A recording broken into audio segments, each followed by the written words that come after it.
quero chamar a atenção dos irmãos para o texto do Salmo 98. Salmo 98.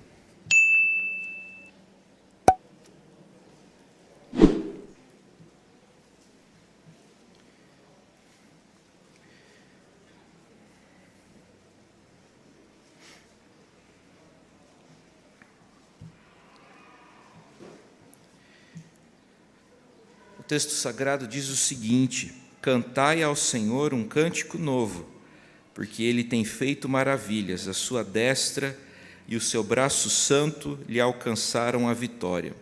Eu não anunciei antes, mas vamos fazer a leitura alternada? Vocês podem ler os versos pares? Combinado? Vamos lá, vocês. O Senhor...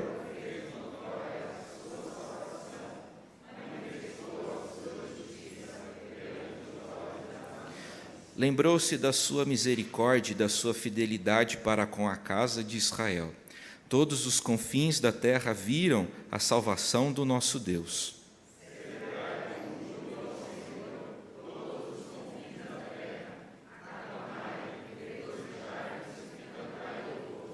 Cantai com harpa louvores ao Senhor, com harpa e voz de canto.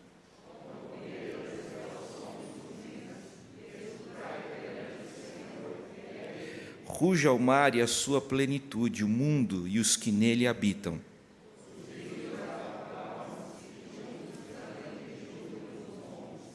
Juntos, verso 9. Na presença do Senhor, porque Ele vem julgar a terra, julgará o mundo com justiça e os povos com equidade. O Salmo 98 é salmo de advento. É salmo que fala a respeito de vinda. O Salmo 98 fala a respeito do Senhor que vem para julgar a terra, conforme lemos no verso 9, de modo que o Salmo simboliza qualquer vinda, desde o nascimento de Cristo até a parousia. Parousia é a palavra que a teologia emprega para fazer referência à segunda vinda de Jesus. O Messias já veio e o Messias voltará em segundo advento. A igreja cristã, conforme já comuniquei, inicia hoje o período litúrgico chamado de advento, uma temporada de espera. O advento pode ser definido muito corretamente, muito precisamente dessa forma. O advento é uma temporada de espera, que é concebida para nós, como povo do Senhor, cultivarmos nossa consciência acerca dos grandes feitos do Senhor no passado, no presente e também no futuro. No advento, nesse tempo bonito e agradável que estamos vivendo, ouvimos as profecias acerca do Messias vindouro como se dirigidas a nós. Essa profecia foi dirigida ao povo antes do nascimento de Jesus. No entanto, nesse período nós nos apropriamos dessas promessas como que se elas fossem dirigidas a nós, pessoas que esperam, pessoas que aguardam hoje pela segunda vinda de Jesus Cristo. Cremos que o Messias já veio e que ele voltará mais uma vez em glória.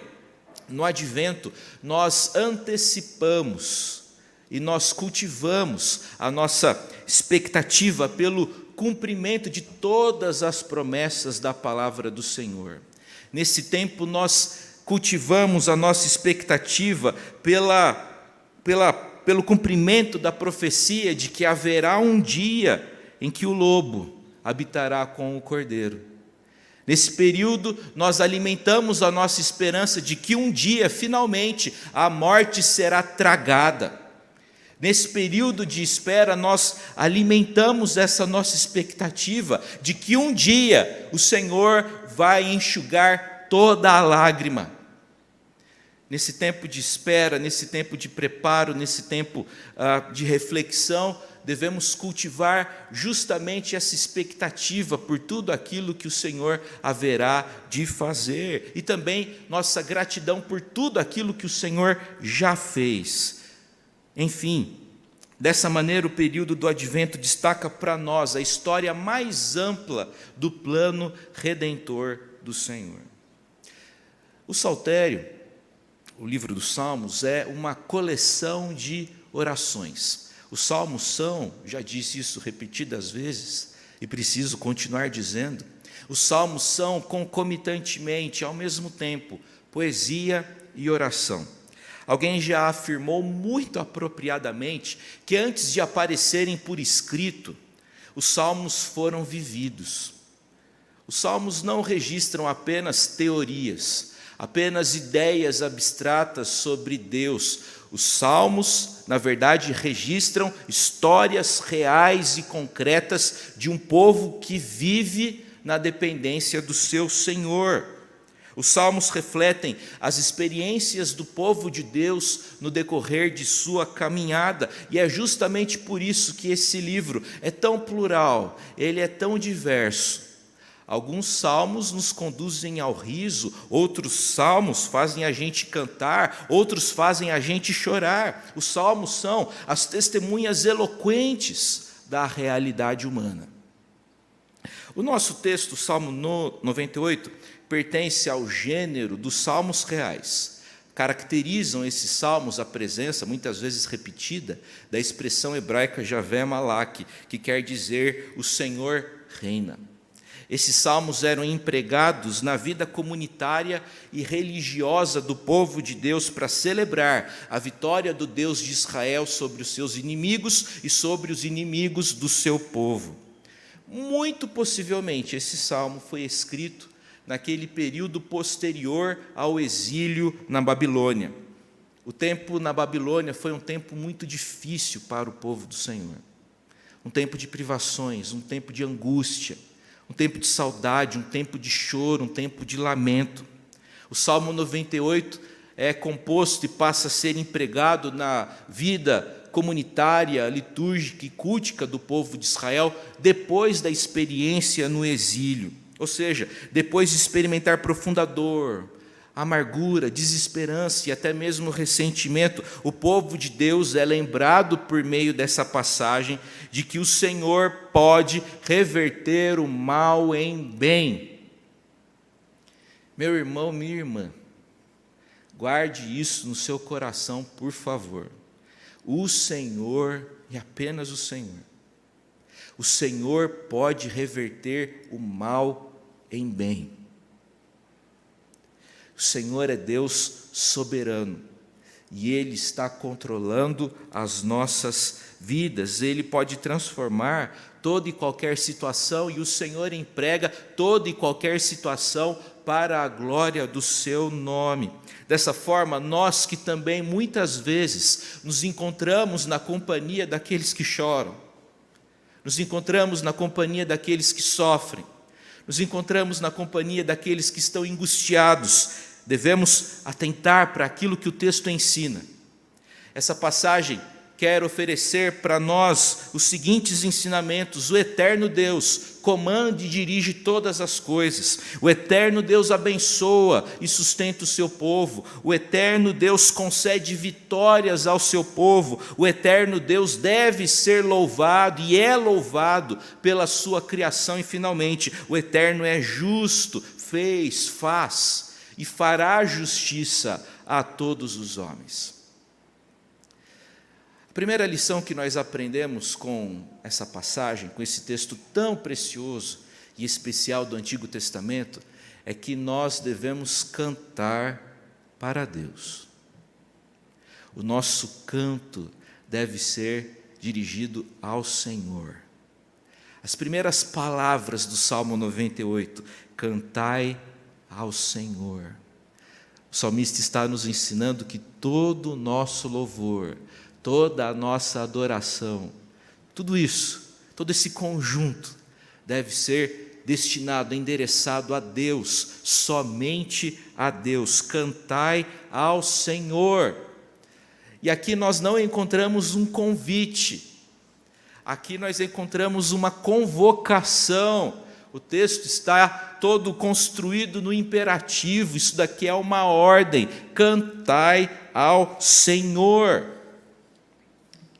Meus irmãos, aqui encontramos uma ordem para louvarmos ao Deus Criador e Libertador, que com mão poderosa trouxe libertação ao povo de Israel em diferentes momentos, tanto no primeiro êxodo do Egito, como no segundo êxodo, aquele quando o povo de Deus regressa da Babilônia para a sua própria terra. E eu fico aqui pensando, o que significa esse tal de cântico novo?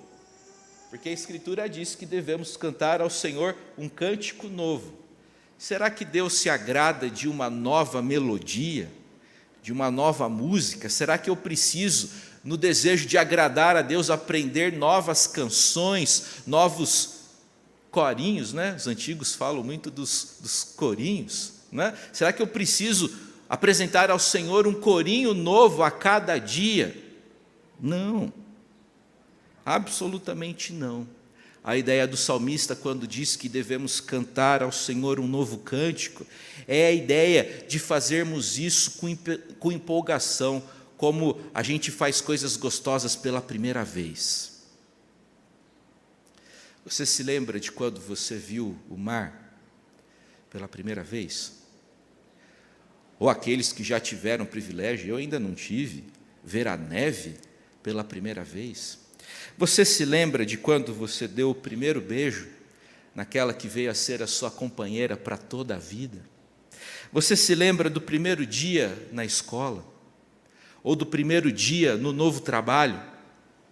O que todas essas situações têm em comum? Qual é o denominador comum de todas essas experiências? Bem, todas essas experiências geraram sentimentos como satisfação, contentamento, intensidade, mas também temor, receio. Meus irmãos, cantar um cântico novo ao Senhor é compreender que a vida com o Senhor é dinâmica. Cantar um cântico novo é não se acostumar com o sagrado. Muitas vezes a gente se acostuma com o sagrado. E muitas vezes nós identificamos o sagrado com a nossa expressão litúrgica, imaginando que nada que ocorra fora da nossa tradição agrade a Deus. E olha, a gente tem que pensar mais alto. Existem muitas expressões litúrgicas comuns, incomuns a nós e que agradam ao Senhor também. Todavia, a nossa tradição também glorifica o nome do Senhor. O que a gente não pode é imaginar que outras maneiras, outras expressões litúrgicas também não glorificam o nome do Senhor. Nós não podemos nos acostumar com o sagrado, não podemos correr o risco de tentar domesticar a fé e ajustá-la, amoldá-la, acomodá-la às nossas próprias preferências. No Evangelho de Jesus Cristo, segundo João, no quarto Evangelho, no quarto capítulo, nós encontramos uma palavra de Jesus. E Jesus fala assim, que o Senhor está procurando adoradores que o adorem, como é que é mesmo? Em espírito e em verdade. O Senhor procura adoradores que o adoram em espírito e em verdade, isto é, o Senhor gosta de legitimidade. O Senhor gosta daquilo que é original. Nós vivemos numa época repleta de falsificações. Quando a gente usava DVD, antes do streaming, né? Haviam diversos DVDs falsos. CD, na época que a gente não tinha Deezer, não tinha Spotify, uma enxurrada de CDs falsos. Tem roupa falsa, tem até dinheiro falso, não é mesmo? Numa época de tantas falsificações, a palavra do Senhor recorda-nos, chama a nossa atenção para o fato de que o Senhor não tolera, Ele não suporta, Ele sente verdadeiro asco do culto que não é legítimo, do culto que não vem do coração. Quando nós Louvamos ao Senhor quando nós nos ajuntamos para cultuá-lo. Isso deve ser expressão daquilo que está dentro de nós, no nosso coração. Cantar um cântico novo ao Senhor é louvar a Deus com toda a intensidade do nosso coração, é entregar-se por inteiro nessa tarefa bendita, sublime e santa, que é a adoração do nome do Senhor. Eu quero chamar a atenção de vocês para o Salmo 115. Está pertinho, né? O Salmo 115 começa com a seguinte declaração: não a nós, Senhor, não a nós, mas ao teu nome dá glória, por amor da tua misericórdia e da tua fidelidade. O salmista, que está fazendo oração aqui, se sente incapaz de glorificar a Deus de forma adequada e não considera a Assembleia capaz de tão sublime tarefa. E por isso ele roga a Deus para que o próprio Deus se glorifique por amor da sua misericórdia e da sua fidelidade, mostrando a sua glória naquele lugar e naquela ocasião. A palavra hebraica traduzida por glória comunica a ideia de peso. E o uso dessa palavra no Antigo Testamento faz referência a uma pessoa que é merecedora de honra e de reconhecimento, ou seja, glória de verdade só Deus pode receber. O grande problema, como bem afirmou o reformador João Calvino, é que o coração humano é uma fábrica de ídolos. O coração humano é uma fábrica de ídolos. O Salmo 115, que começa dando a Deus toda a glória, prossegue descrevendo o que acontece com os ídolos. Verso 4: prata e ouro são os ídolos deles, obra de mãos de homens.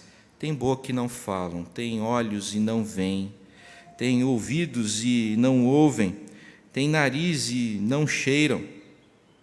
Suas mãos não apalpam, seus pés não andam, som nenhum lhe sai da garganta. Verso 8: tornem-se semelhantes a eles os que fazem, e quantos neles confiam. O mais triste desses versículos não é aquilo que os ídolos não podem fazer. O texto sagrado diz que os ídolos não podem falar, não podem ver, não podem ouvir e não podem cheirar. Mas o mais triste da passagem não é que os ídolos não podem fazer isso, mas sim o que eles podem fazer na vida daqueles que o cultuam. E o que os falsos deuses, o que os ídolos fazem com aqueles que lhe cultuam? Verso 8: tornem-se semelhantes a eles, os que fazem e quantos neles confiam. O salmista está dizendo que aqueles que cultuam ídolos, na verdade, não possuem vida verdadeira. Se eu cultuo algo que não tem vida, é porque eu não possuo vida de verdade. Vida de verdade só possui aquele que já se rendeu ao Senhor, aquele que já se rendeu ao senhorio de Jesus Cristo. Dê todo louvor a Deus, cantai ao Senhor. Essa é a primeira sessão da nossa conversa hoje. Nosso segundo assunto nessa manhã é que depois de falar, cantem ao Senhor, o salmista justifica o motivo da sua convocação. Ele afirma, devemos louvar a Deus, porque o verso 1 continua, porque Ele tem feito maravilhas à sua destra, e o seu braço santo lhe alcançaram a vitória. A primeira motivação do salmista para louvar a Deus é a própria atividade divina em favor do seu povo. Deus tem feito, não é poucas coisas não. O salmista declara, Deus tem feito verdadeiras maravilhas. A sua destra e o seu braço santo alcançaram vitória para o povo do Senhor. Você concorda com o salmista? Você concorda com isso daqui? Você concorda que o Senhor tem feito grandes coisas? Ou Ele não tem feito mais do que a obrigação dele? De fato, o Senhor tem realizado grandes coisas, o Senhor tem realizado maravilhas, e a admiração é um elemento essencial do louvor. Senhor, suas obras são grandiosas, a obra da criação, a obra da redenção, a obra da providência, tudo isso é grandioso demais. Senhor, desejo louvá-lo. Essas coisas me encantam, Senhor, essas coisas me fascinam, Senhor. Fico boquiaberto diante da tua criação, fico boquiaberto diante da capacidade que o ser humano tem para fazer coisas boas.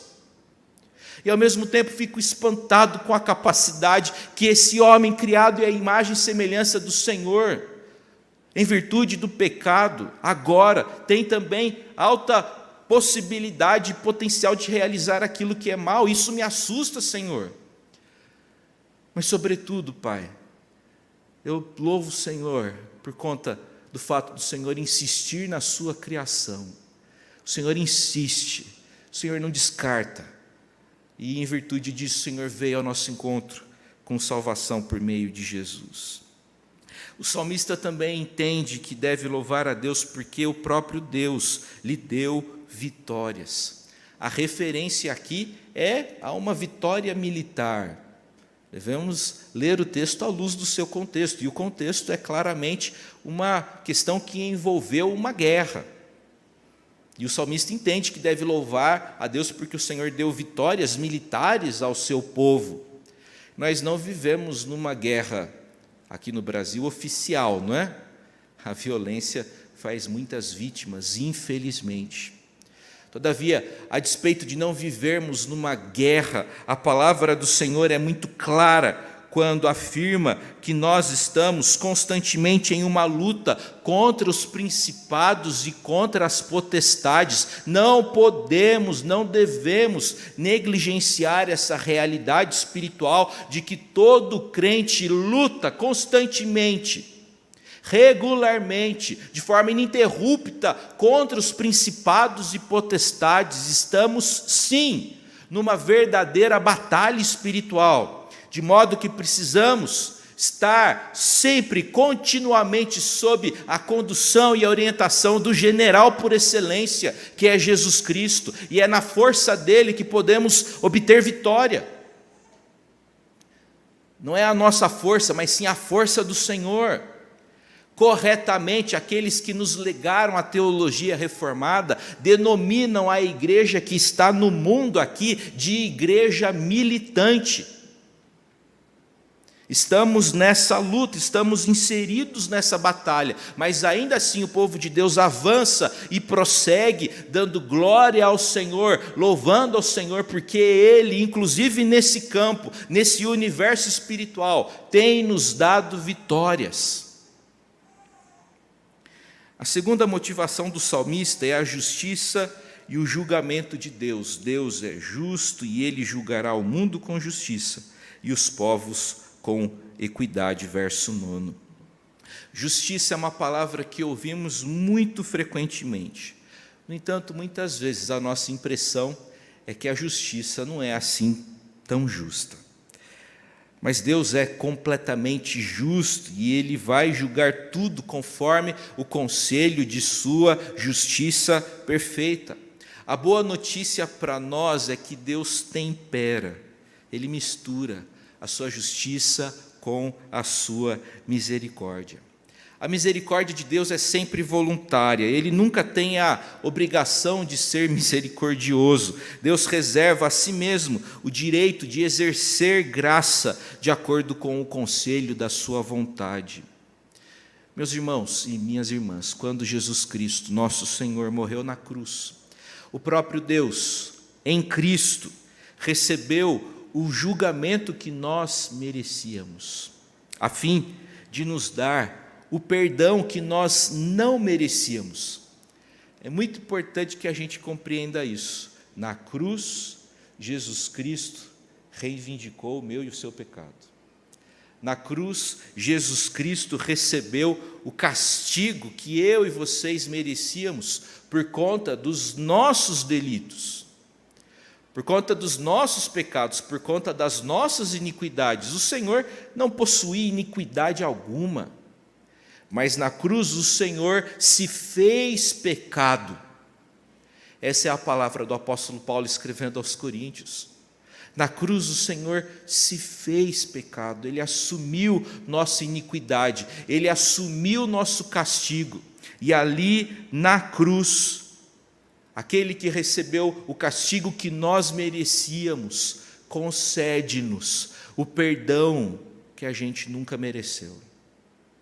O nome disso, o nome dessa operação, que só Deus pôde fazer, o nome desse negócio, dessa troca, dessa transferência, que só o Senhor poderia fazer, o nome disso é Evangelho. O nome disso é graça. O nome disso é salvação. O nome desse reparo em uma coisa defeituosa é redenção.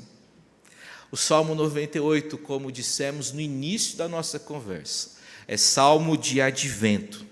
Ele faz referência ao primeiro advento e faz referência também ao segundo.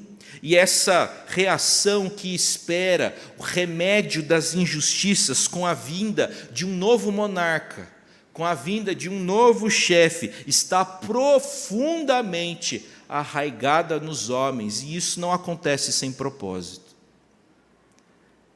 Nós, pessoas humanas, fomos criados dessa forma. Nós sempre temos a expectativa de que um novo governante, um novo monarca, alguém será o remédio para todas as injustiças. Fomos criados assim, fomos programados pelo próprio Deus dessa forma. E a boa notícia é que esse monarca já veio. Esse soberano, que é sim o remédio para toda a injustiça, ele já veio. E não foi em 2018. É muito mais anterior a isso, é o próprio Jesus Cristo, porque homem nenhum dará conta de resolver os problemas todos, mas o Senhor sim. E é nele que a gente deposita a nossa confiança, é nele que a gente possui esse direito de esperar. Nós esperamos com confiança no Senhor. Meus irmãos, a universalidade desse afã humano facilita a transposição cristã desse salmo. O Senhor vem julgar a terra, diz o salmista no verso 9. E nesse tempo de advento, nós nos apropriamos dessas palavras, dessas promessas a respeito do Messias vindouro, como se fossem dirigidas a nós, crentes que aguardam pela segunda vinda de nosso Senhor. Que nesse tempo de advento, que nesse tempo de preparação para o Natal, que o povo de Deus se aproprie dessas verdades e que a esperança brote em nossos corações. Que o Senhor nos abençoe e nos fortaleça, em nome do Senhor Jesus. Amém.